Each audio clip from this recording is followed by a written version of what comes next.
Hi guys, so 𝑻����𝒔𝒉 reached out to me asking if I would like to do a collaboration. So of course I couldn't turn it down. And so here's the package. And so they sent me a cotton grabber.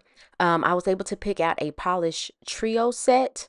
Of course, there's the packaging. It gave me a coupon code. And then this is the sticker. All their packages include a sticker. I usually keep mine in a little bag. And then also I picked out a stamping starter kit, Fringe Forever, and they also sent me over some sticky base coat. So thank you to 𝑻����𝒔𝒉 for reaching out for this collaboration, and thank you for sending me these products. And so if you haven't been to my channel before, I use 𝑻����𝒔𝒉 products. And so here's the cotton grabber. You just use a cotton ball. You pick up a cotton ball, and when you're stamping, you just use that with some acetone to clean off your stamping plate. I have one from the Christmas box, and then I have one that is non-𝑻����𝒔𝒉. So the one that was white, that came from the 𝑻����𝒔𝒉's Christmas box that I did purchase. And so these are very helpful so that, again, you won't get acetone all over your hands either. And so I'm just opening up these packages. Again, your nails are not tools. And so I'm just using what I have to open up this box. And so this is sticky base coat. Sometimes you have to use sticky base coat to do your stamping so that the image has something to stick to. I don't always use sticky base coat, but oftentimes I will. And so this is the polish kit that I picked out. It was 3 colors. This kit is sugar and spice. They're really kind of earth tone neutral colors. We have a tan, a brown, and kind of like a clay or brick type color. So again, I thought it would go well with the kit that I picked out. Now this stamping starter kit, this will be for anyone who's looking to get into nail stamping, because this kit has just about everything you need outside of acetone and cotton balls, and of course nails and nail polish. And so you just have the instructions on how to stamp. You apply the polish, scrape at a 45-degree angle with your scraper card, pick up the image and place it on your nails. So that's what it's telling you on the back of the package. And I know some people have a difficult time stamping, and I promise you, stamping can be so easy and so simple. And so all of their plates come with they come sealed with the little blue transparent film on it. You always want to take that off, because if you don't take that off, you won't be able to pick up the image. And so I'm just using some nail tweezers just to pull that up, and I'm going to pull that blue film off of the stamping plate. So most stamping plates will come with a film on top. Whether you get them from 𝑻����𝒔𝒉 or anywhere else, make sure you always pull back and remove the film that's covering the plate. And so also you have a QR code and then simple stamping instructions. And I know I've been stamping for a few years now, and so sometimes it can be very intimidating, but I promise you, once you get the hang of it, it's so easy. So this starter kit also comes with a scraper card, which you need that to scrape the excess polish off of the plate before you pick up the image. It comes with a clear stamper. You definitely need a clear stamper, and these are very durable. I have several stampers in my collection, and so again, it's sealed. And then this kit came with a stamping polish, which is the purple, and it comes with a smudge free no wipe, it's not no wipe, but a smudge free top coat, so that when you finish stamping, you let it dry for a few minutes and you apply that top coat, and it will not smear your stamping image on your nails. And so this kit retails for $25 on 𝑻����𝒔𝒉 site. I do have a 10% off discount code, CurlyCry10. That will save you a few dollars off. I think it'll end up being $22 and some change with the 10% off discount code. And so I'm just going in and I'm going to swatch the stamping polishes. I try to stay on top of that, and so I have some swatch dots here, and I just apply one coat because stamping polishes are very pigmented. And so I'm just applying a generous amount to that back of the swatch dot, and I'm going to allow that to dry.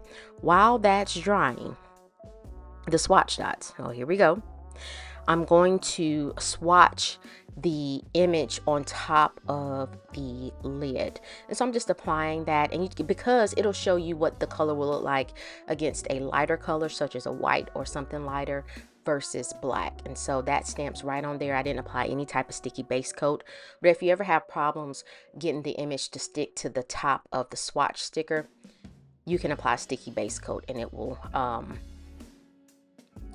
stick to the top of the lid. I've never had to use sticky base coat. I've seen some people use a sticky base coat, but I haven't had to do that.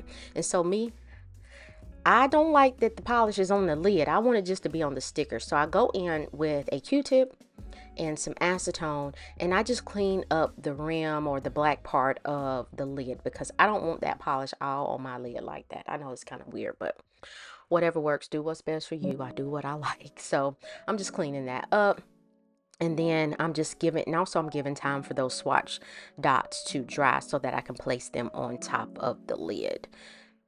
And so this is pretty much with this video. This is kind of like a general, let's get started with stamping, or how do I get started with stamping, and to show you how easy it can be. Now there's other ways to stamp. You can do reverse nail stamping where you color the image in.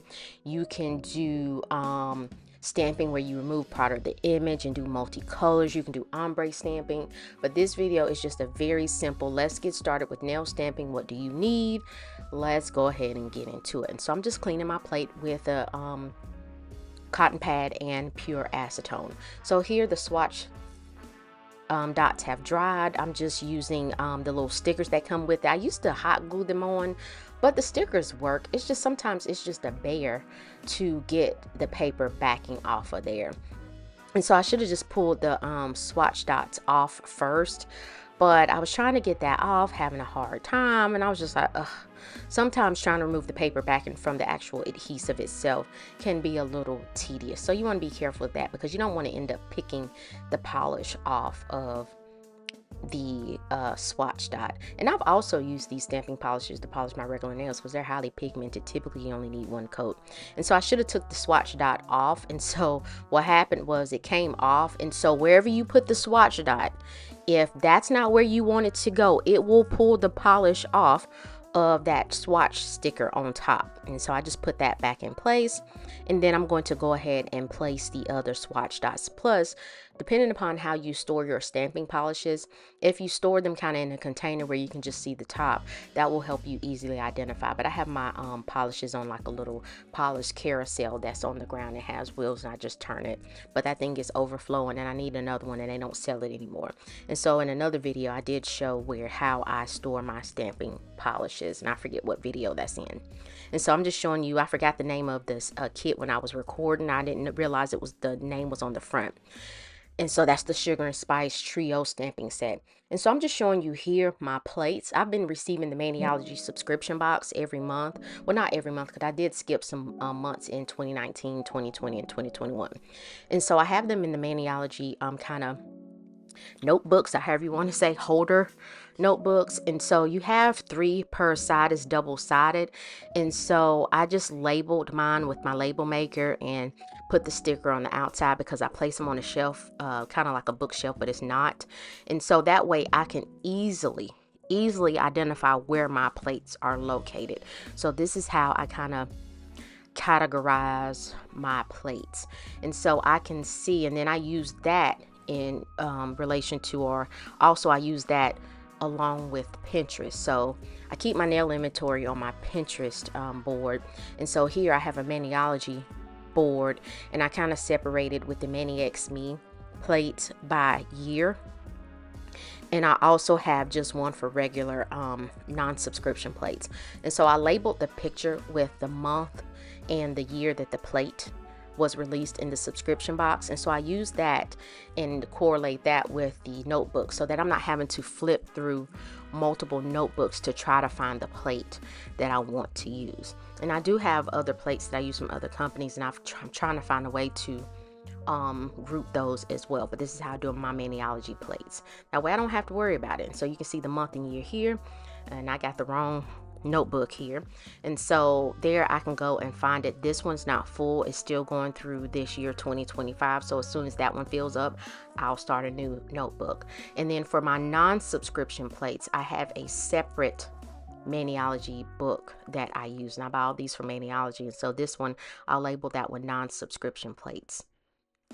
And those I try to put in order by number. So if I get a plate that's not numbered, I just slide it in the slots, because pulling those things out sometimes can be crazy. So I've already polished some nails here with gel polish. I have two colors from Born Pretty. I have a cat eye gold polish and kind of like a neutral tan color. And so I have my acetone, and come to find out that doggone acetone was not acetoning, meaning it was not cleaning my plate like I wanted it to. So I had to pull out my good old clear jelly stamper plate cleaner to work. I don't know what was wrong with that acetone, no idea whatsoever. So I need to dump that out. And so I do have the Lotus stamping mat from 𝑀𝒊𝒔𝒉. This came in a subscription box as well. I mean, what I have down on my nail desk is actually a silicone mat. That works too. This one is a little bit smaller. I'm just showing you in comparison. That one is a little bit smaller. And I do have the sticky stamper station here. I have one from the Christmas box. And so here you can play around with your design if you want to. And in the back you peel it up and you can clean your stamper off with the adhesive that's on the back of that paper once you lift it up. So since I'm using gel polish, you can top coat them, but I'm going to just wipe them off with alcohol, because from curing gel polish they do have a sticky or an inhibition layer, and I'm just wiping that off. The stamping polish will stick to the gel polish still, because it's tacky. It's still tacky. I don't need sticky base coat. And I used to stamp on regular nail polish, but what I found is that if you mess up and you got to remove that image, you're removing your nail polish too. So I don't like stamping and using regular nail polish. I like to either stamp on dip powder or gel polish. And so here I'm just using that brown in the trio kit or set, and I'm applying polish. I'm scraping at a 45-degree angle, just rolling and picking the image up. You don't have to press hard at all. It's just a slight roll with your wrist to pick up the image, and I'm just placing that on the nail. And if any of the image sticks out from the nail, I just kind of press it down on the edges of that press on nail. And so I clean my stamper head off with the sticky sheet, because you want a clean stamper head. Find more polish, scraping, gentle roll to pick up. And I know some people say, you know, they have a hard time with stamping, but I promise you, you need to practice first before you try to do it on, like, sorry, I got the hiccups, on your real nail. And so my practice nail, that brown stood out more, but for whatever reason, when I put that second coat on there, that brown was kind of hard to see, but I still liked the contrast of the gold and brown on the nail. And so I'm just making sure I have a crisp image. You want to make sure that before you place it on the nail that your image is crisp and that you have picked up all of the image. If you didn't pick up all the image, just remove that. Clean your stamping plate with pure acetone. No acetone with additives or oils or scents or things like that. Just 100% pure acetone. That is what you need to get the job done, because anything with any acetone with anything else will leave like an oily residue on your plate. And so I'm just picking up the various images on the nail. Any excess image that you of that polish that you don't want on your nail, you can either use your finger to remove it from the stamper head, you can use your scraper card to remove it, or you can actually use a lint roller or a piece of Scotch tape to remove that. And so here I'm just applying those different images to the nail, not really looking for a particular design. Again, this whole video is about the basics with nail stamping. Start easy and then you can work your way up again to the harder stuff like reverse nail stamping, ombre nail stamping, and you know, removing images. And like that line, I could have really done that as a dual color image, things like that. So, and sometimes it works out fine for me, and sometimes it gives me a run for my doggone money. And so I'm cleaning off that silicone mat with acetone. This one I realized that something was wrong with my acetone. So I had a little bit of acetone in my little jar, and I poured more acetone in there from a different brand, and it just was not doing what it needed to do. So here I like to, when I'm stamping, I'm going in with this color with the tan nails because I wanted to show you a different contrast. And again, I'm going to stamp all nails here. I am going to use that image. Now here, this is an image with lines, and anytime you're dealing with lines, you don't want to roll the lines, in my opinion. I haven't found much success with that. Usually when I'm dealing with lines, I try to place that straight down, press the stamper straight down on the nail and leave it there, because when you roll images with lines on the nail, they will become wobbly. At least that's my experience. And so again, when I'm dealing with straight lines, I just like to press the stamper head straight down on the nail, press and hold it, and then release it. And the lines will typically go down straight on the nail. And so here I'm just using the various images from that same plate. I could have put brown on this nail.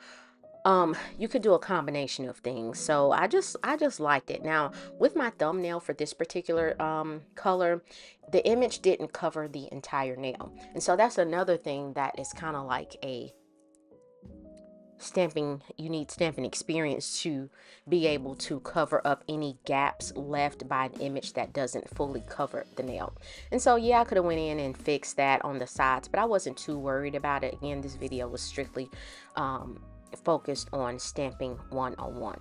So I'm going to finish placing images on the other nails, and I do top coat these with gel polish top coat.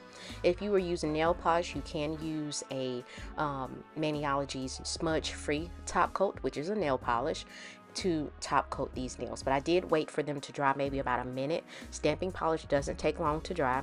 And then I applied no wipe top coat from Born Pretty and cured in my LED lamp for a full 60 seconds.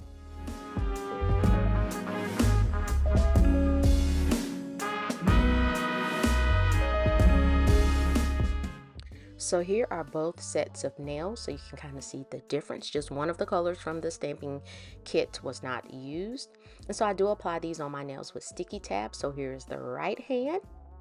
I thought they were cute. I love that gold cat eye and with the brown contrast. And then here is my left hand with the tan and kind of like that brick color. So thank you to 𝑻𝒊𝒔𝒉 for sending me these products.